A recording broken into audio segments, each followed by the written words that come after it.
एक छोटे से गांव में आरव नाम का एक बच्चा रहता था। वह बहुत होशियार और कल्पनाशील था, लेकिन उसके पास रंग, पेंसिल और कॉपी जैसी चीजें खरीदने के लिए पैसे नहीं थे। एक दिन जब वह नदी किनारे बैठा रेत पर चित्र बना रहा था, तभी एक बुजुर्ग साधु वहां आए। उन्होंने आरव से पूछा, बेटा तुम इतनी लगन से क्यों चित्र बना रहे हो? आरव ने मासूमियत से कहा, मुझे चित्रकारी बहुत पसंद है, पर मेरे पास सही सामान नहीं है, इसलिए मैं रेत पर ही बना लेता हूं।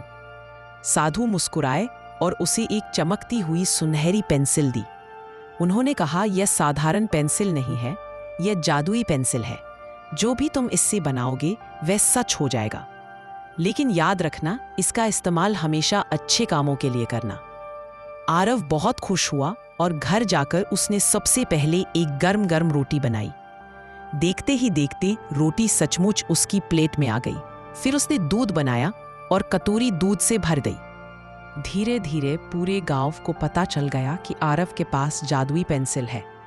लोग उससे तरह तरह की चीजें बनाने की मांग करने लगे। कोई कहे मकान बना दो, कोई कहे सोना बना दो, लेकिन आरव को साधु की बात याद थी। उसने लालच में आकर किसी के लिए सोना या महल नहीं बनाए।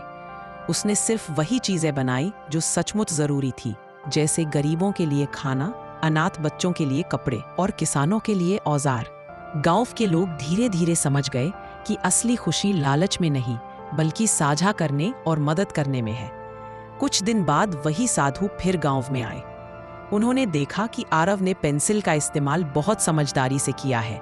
साधु ने मुस्कुराकर कहा, बेटा तुमने जादू से भी बड़ा काम किया है। तुमने दूसरों के चेहरे पर मुस्कान ला दी। यही असली जादू है। आरव की आंखों में खुशी के आंसू आ गए। उसने पेंसिल को संभाल कर रखा और आगे भी अच्छे काम करता रहा।